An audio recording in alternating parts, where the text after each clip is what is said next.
ఘనమైన యాపీ సభా శుభాకాంక్షలు తెలియపరుస్తున్నాను. తండ్రికి మహిమ కలుగును గాక. ప్రార్థన చేసుకుని కార్యక్రమాన్ని సబాత్ ప్రారంభ దినాన్ని ప్రారంభించుకుందాం. పరమ తండ్రి, నీ వందనాలయ్యా. మమ్మల్ని గడిచిన వారం నుండి నేటి వారం వరకు క్షేమంగా కాపాడినందుకు వందనాలు. ఈ దినం జరుగుతున్న ఈ కార్యక్రమంలో మీరు నడిపించండి, సభా దీవులకు భరించండి.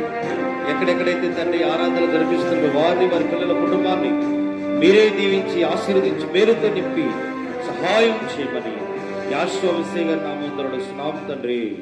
ఆమేన్. హల్లెలూయా, హల్లెలూయా. స్తోత్రం కలుగును గాక. హల్లెలూయా. ఎలోహింకి మహిమ కలుగును గాక. హల్లెలూయా, హల్లెలూయా. స్తోత్రం. హల్లెలూయా, హల్లెలూయా.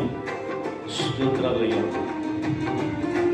ఈ పాట పాడుతున్న ఎలోహిం గారి వరకు మీ అందరికీ సభాత్ శుభాలు తెలియపరుస్తున్నాం.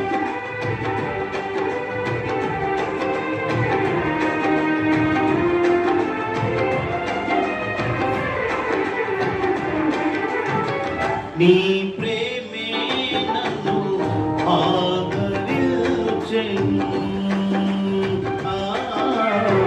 నీ ప్రేమే నన్ను ఆదరించెను.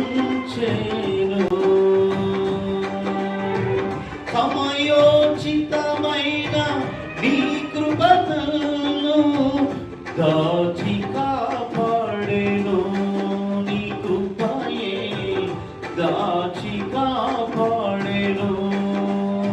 సమయోచితమైన నీ కృపయే నన్ను దాచి కాపాడును, నీ కృపయే దాచి కాపాడెను.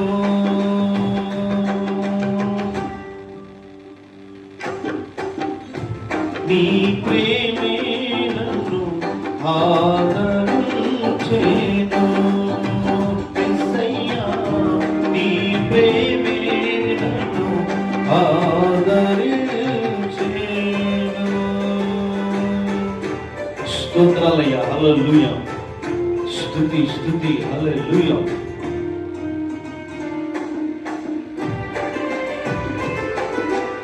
దేవా స్తోత్రం. హల్లెలూయా, హల్లెలూయా. స్తుతి కలుగును గాక. స్తోత్రం.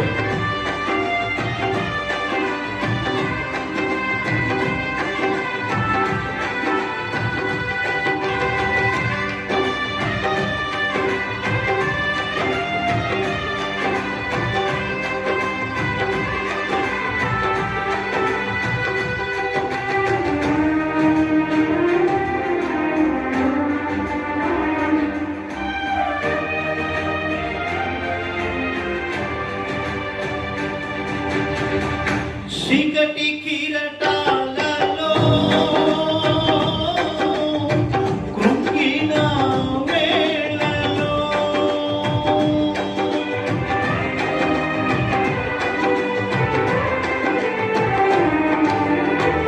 చీకటి కిరటాలలో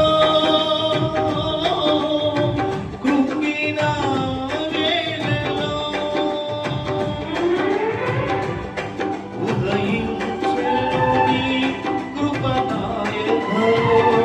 చదరిన మనసే నూతనమాయన ఉదయించెను నీ కృపణాయనలో. చదరిన మనసే నూతనమాయన మనగడయే మరో మలుపు తిరిగినా, మనగడయే మరో మలుపు తిరిగినా. నీ ప్రేమే నన్ను ఆదరించెను, నీ ప్రేమే నన్ను ఆదరించెను.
నీ ప్రేమే నన్ను ఆదరించేను,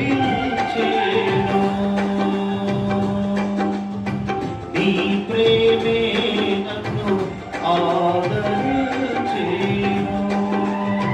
సమయోచితమైన నీ కృపయే నన్ను, సమయోచితమైన నీ కృపయే నన్ను కాచి కాపాడెను, నీ కృపయే కాచి కాపాడెను. సమయోచితమైన నీ కృపయే నన్ను కాచి కాపాడెను, సమయోచితమైన నీ కృపయే నన్ను కాచి కాపాడెను, నీ కృపయే కాచి కాపాడెను, నీ కృపయే కాచి కాపాడెను. సమయోచితమైన అంత సమాధికై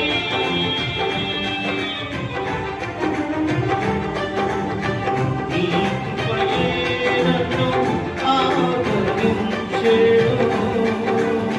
సమయోచితమైన వదచూపులపై నీ కృపయే నన్ను ఆదరించెను, నీ కృపయే నన్ను కాపాడును.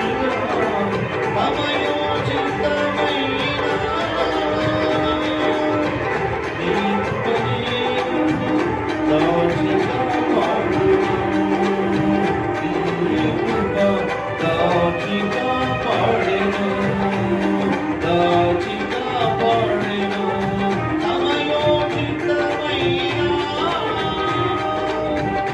నీ కృప కాచి కాపాడెను.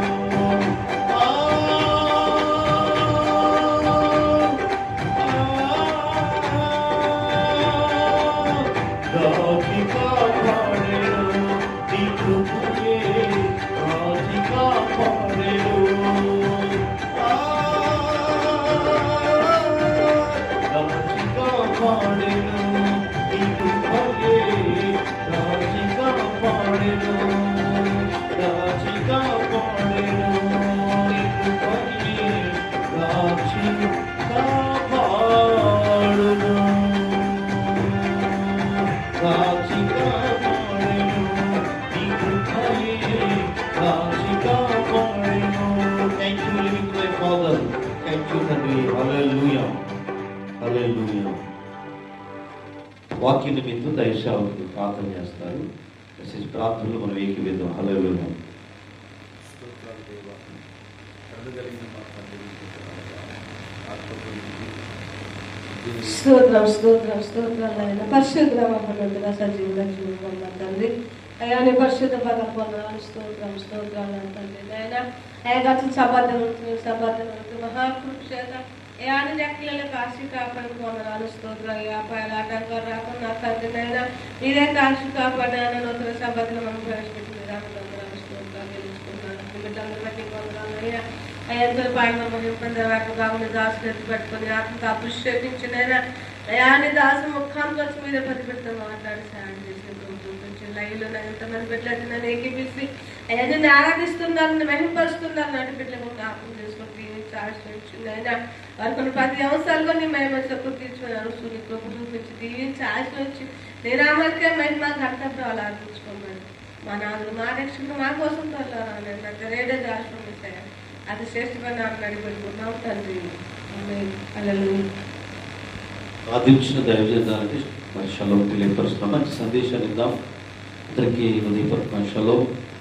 నీ స్థితిని ఎరిగినట్టు యావే. ఈరోజు సందేశాన్ని మనం శ్రద్ధగా విందాం. మరొకసారి మీ అందరికీ యాపీ సబ్బాత్ మరి అనేక ప్రాంతాల్లో ఆరాధన జరుగుతూ ఉన్నవి. ప్రారంభ దినాలను మీ అందరికీ షలోం తెలియపరుస్తూ చక్కటి సందేశం విందాం. హల్లెలూయా. ఎవరో ఒకరు చూశారని చెప్పేసి రక్తస్రావం కలిగినట్టు స్త్రీ బలహీనలు అయిపోయింది, ఆస్తిపాస్తులు పోయింది, అందమంతా తరిగిపోయింది, ఎవ్వరూ ఆమెను చేర్చుకునే పరిస్థితి లేదు. డాక్టర్ దండాన్ని తినేశారు, మానసికంగా ఆర్థికంగా పూర్తి స్థాయిని మొత్తం మర్చిపోయారు. కానీ ఒకరోజు యాషోమసీ వారి సమూహంతో మధ్యలో ఉంటారు. ఆమె ఎవరికీ కనపడకుండా వెనక నుండి వచ్చి ఆయన వస్త్రపు శిఖరం తాకి వెంటనే ఆమె స్వస్థ పొందింది. ఆ పెద్ద సమూహంలో ఆమె ఎవరో ఆయనకి తెలియదు. కానీ యాషోమసీ వెనక్కి తిరిగి ఆమెను చూసి అమ్మా అని పిలువగా ఊదార్చి అమ్మా అనే పరిస్థితుల్లో సమాజం అంతా నిలిపేసి దూర పరిస్థితులు ఉన్నప్పుడు అమ్మా అని పిలిచాడు. ప్రివెంటివ్ వాళ్ళారా, ఈరోజు మన స్థితిని ఎరిగినట్టు యాషోమసీ మనని బలహీనురాలుగా ఉన్న కుటుంబాలను బలపరచువాడని తెలియపరుస్తుంది. దేవుడి స్తోత్రం కలుగును. అలాగే బావి దగ్గర మధ్యాహ్న వేళల్లో ఒక సమరీ స్త్రీ బావి దగ్గర యాషోమసీ యొక్క ఆమె జీవితంలో 5 భర్తలు ఉన్నారని చెప్పారు యాషోమసీ వారు. హల్లెలూయా. ఆమె శిశువులేమో ఆహారం కొనుక్కోవడానికి వెళ్ళారు. సమరీయులు యూదులు సంగతి లేదు. కానీ పిల్లగా ఆ స్థితిని ఎరిగినట్టు యాషోమసీ బావి దగ్గరికి వెళ్ళి కూర్చొని ఉన్నాడు. ఆమె ఒక్కతే వచ్చిందంట. మధ్యాహ్న వేళలో నీళ్ళ దగ్గర బావి దగ్గరికి వచ్చిందంటే ఆమె స్థితిని మార్చడానికి యాషోమసీ వచ్చాడు. మీరు వెళ్ళండి ఆహారం కొనుక్కొని రండి అని చెప్పినప్పుడు ఆహారం కొనుక్కురాండి అంటే వెళ్ళారు. నేను ఒక్కడే కోకూరు యాకోబు బావి మధ్యాహ్నం మధ్యాహ్నం వచ్చింది. వచ్చి అమ్మా చక్కగా రాయబడి 4వ అధ్యాయంలో యోహాను సువార్తలో మధ్యాహ్నం ఎండలో ఆ సమరస్త్రీ నీళ్ళు కోసం బావి దగ్గరకు వచ్చింది. ఆమె జీవితంలో 5 భర్తలు ఉన్నారని ప్రస్తున్న భర్త నీవాడు కాదని ఆమె పాప స్థితిని చూశాడు. పాపపు ఊబిలో ఉన్నట్టు ఆమె చూసి ఎవరూ లేరని మధ్యాహ్న వేళల్లో నీళ్ళ చేతుకుంటూ వచ్చింది. కానీ యాషోమసీ ఆమె కోసం అక్కడ నుండి వేసి ఉన్నాడు. ఆమె పేరును పెట్టి పిలవకుండానే ఆమె జీవితం, ఆమె యొక్క పడుతున్నట్టు అవమానం, ఆమె స్థితిని అంతా చూశాడు. కానీ దానితో ఆమె ఆశ్చర్యపోయింది. నా జీవితాన్ని మార్చిన రక్షకుడు ఏనే అని నా పాపాన్ని ముందు వేసుకొచ్చి పెట్టాడు. అడిగిందయ్యా అమ్మ నిలుస్తావా, చేతుకోవడానికి ఏది లేదు కానీ అని అడిగాడు. ఇక్కడ జరిగిన సంఘటన మనందరికీ తెలుసుకోవడం పెట్టినరా. సమరయ స్త్రీ జీవితాన్ని మార్చిన యాషోమసీ నిజంగా ఎవరో నిజంగా నేను ప్రవర్తన కనుగొన్నాను. నా మనసులో మాట, నా హృదయంలో అనుకున్నది నువ్వు చెప్పావయ్యా. నిజంగా నాయన నాకు 5 పిల్లలు లేదయ్యా అంటే లేదు. ఇప్పుడున్నావు నువ్వు ఖచ్చితంగా ఉన్నావు చెప్పక తన బ్రతుకును బయట పెట్టినట్టు రక్షకుని పాదాల మీద పడింది. నన్ను క్షమించు ప్రభువా, నువ్వు ప్రభుత్వాన్ని గ్రహించాలని చెప్పేసి ఊళ్ళోకి వెళ్ళి ఊరందరూ మార్చిన ఒకే స్త్రీ సమరయ స్త్రీ. ప్రవక్త దగ్గరకు అందరే తోడుకుని వచ్చింది. ఈరోజు మనం ఏ స్థితిలో ఉన్నాము? ఈరోజు పాపపు జీవితాన్ని మార్చినట్టు రక్షకుడు, పాపాన్ని తొలగించండి రక్షకుడు ఈరోజు నిన్ను నన్ను మన జీవితాల్లో కూడా ఆయన సమృద్ధి కలిగిన జీవితాలతో నింపి సహాయం చేయాలని కోరుకుంటున్నాడు. కాబట్టి ఈరోజు ఒకసారి నీ స్థితిని ఎరిగినట్టు యాషోమసీ ఇది కోనేటి దగ్గర ఉన్నట్టు వాడిని ఆ స్థితిని చూసి మార్చాడు. ఆగర స్థితిని మార్చాడు. రక్తస్రావం కలిగిన స్త్రీని మార్చాడు. ఈరోజు బైబిల్ రాయబడుతుంది ఏంటంటే ఫిలిప్పీయులకు రాసిన పత్రిక 4వ అధ్యాయం 11వ వచనం 12వ వచనంలో దేని స్థితి నుండుట నేను ఎరిగెదను, సంపన్న స్థితిలో ఉండుట నేను ఎరిగెదను. నేను ఏ స్థితిలో ఉన్నానో ఆ స్థితిలో సంతృప్తి కలిగి ఉన్నానని పౌలు చెప్తున్నాడు. ప్రేమేంటి వాళ్ళగా ప్రాచీన స్థితి గలవారంగా కాక ఆత్మసారమైన స్థితి గలవారమై మన పౌరుషితి పరలోకంలో ఉంది. కాబట్టి ఈరోజు ఫిలిప్పీ పత్రిక 3వ అధ్యాయం 20వ వచనం, రోమా పత్రిక 7:6వ వచనం మన ప్రాచీన స్థితిని గలవారం కాక ఆత్మనుసారమైన స్థితి గలవారమై ఈరోజు ఆయన దగ్గరికి మనం వచ్చినట్లయితే రోమా పత్రిక 5వ అధ్యాయం 11వ వచనంలో ఆయన ద్వారానే మనం ఇప్పుడు నిజంగా సమాధాన స్థితి పొందుదాము. కనుక నువ్వు ఏ స్థితిలో పడిపోయిన స్థితులలో బాగు చేస్తుంటే యాషోమసీ ఆమె 2వ అధ్యాయం 5వ వచనం ప్రకటన కదా, నీవు ఏ స్థితిలో పడిపోతావో అది జ్ఞాపకం చేసుకొని మార్పు పొందు. సమరస్త్రీ మారు మనసు పొందింది, పశ్చాత్తాపడ్డది. ఈరోజు నీ స్థితిని నీ స్థితి మొదట కొద్దిగా ఉండవచ్చు, కానీ తుదకు అది మహాభివృద్ధి పరచువాడు యావే తండ్రి. ఈరోజు యాషోబు పాదాల దగ్గరికి వస్తాయనంటాడు, నీవు ఏ స్థితిలో ఉన్నావో ఆయనకి తెలుసు కాబట్టి ఆ పరిస్థితులని మార్చడానికి దేవుడు ఈరోజు మనల్ని నడిపిస్తాడు. ప్రిమెంట్ వాళ్ళారా, ఈరోజు నువ్వు ఏ స్థితిలో, పిల్లలు చూడలేదు అనుకుంటున్నారా, కుమారుడు నన్ను ఆదరించలేని ఏడుస్తున్నావా, ఈరోజు భార్యాభర్తలు లేని బాధపడుతున్నావా, కానీ ఈ స్థితిని ఎరిగినట్టు యావే నిన్ను నన్ను మనందరినీ నడిపించి కృపలో బలపరిచి ఏ స్థితిని అప్పుల్లో బాధల్లో కన్నీళ్లు ఇస్తున్నావు ఈరోజు ఒక్కసారి యాషోబు దగ్గరకు వస్తే ఆయన పాదాల దగ్గర ఉన్నప్పుడు ఖచ్చితంగా నీ స్థితిని ఎరిగి నిన్ను బాగు చేసి పాపంలో పడ్డాను ఏ గుట్టలోనైతే ఉన్నావు ఆ గుట్టలో లేవనెత్తువాడు యావే తండ్రి. ఆమేన్, హల్లెలూయా. ఆయన సమృద్ధి కలిగిన జీవితాన్ని నీకు ఇవ్వగలుగుతారు. ఆయన మంచి విధితో నిన్ను లేపడానికి సిద్ధంగా ఉన్నాడు. దేవునికి స్తోత్రం కలుగునుగాక. రోజు ఒక చిన్న పాత్ర, మట్టి పాత్ర అనుకుంటుందంట, అది కేవలం ఈ మూలనే నన్ను యజమాని ఉంచుతారని కొన్ని సంవత్సరాలుగా ఏడుస్తా మూలనే ఉన్నాక కొంతకాలానికి ఒక మూల నేను ఇది ఒక కుండ చేసుకున్నాను, ఒక కుర్చీ చేసుకున్నాను చెప్పేసి దాని నిండా నూనె పోసి వెలిగించినాడు. దేవుని స్తోత్రంగా ఒకరోజు ఆ ఇల్లంతా, ఆ ప్రాంతం అంతా వెలుగునిచ్చి ఆనందపడుతున్నాడు. ఈరోజు నీవు కూడా చీకట్లో మగ్గుతున్నావేమో, బాధలో ఉన్నావేమో, నేను ఒకరోజు వెలుగుగా చేయడానికి ఇష్టపడుతున్నాను. ఆ స్థితిని లేపిన యాషోబు 35 సంవత్సరాలు కూలిడి దగ్గర పడి ఉన్న వ్యక్తిని ఆ స్థితిని ఎరిగి లేపి తన ఇంటికి పంపించండి. యాషోబు నిన్ను నన్ను మనందరూ నడిపించి సహాయం చేయగలగా. చిన్న ప్రార్థన. మహాంగరుడు అయిన తండ్రి పరిశుద్ధుడా, ఇంతవరకు ఈ వాక్యం నీ బిడ్డలు దీవించి ఆశీర్వదించి మేలుతో నింపి సహాయం చేయమని వారిని వారి పిల్లలను కుటుంబాలను సమృద్ధి కలిగిన జీవితాలతో నింపమని బలపరచమని ఈ లైవ్ కార్యక్రమంలో ఉన్న బిడ్డలందరినీ దీవించమని ఈ సభా దీవెనలన్నీ కుమ్మరికి సహాయం చేయమని వీళ్ళందరూ తల వంచి ఉండగా ఆశీర్వదించమని కుటుంబంలో వారి జీవితంలో ఏ స్థితిలో పడిపోయారు ఆ స్థితి నుండి ఎరిగి వారిని బాగు చేసి నడిపించి మరలనైనా ఉన్నతమైన స్థితిలో పౌరుషత్తిని తండ్రి వారికి ఇవ్వమని కోరుకుంటూ యాషోబు గారి నామంలో తండ్రి ఆమేన్.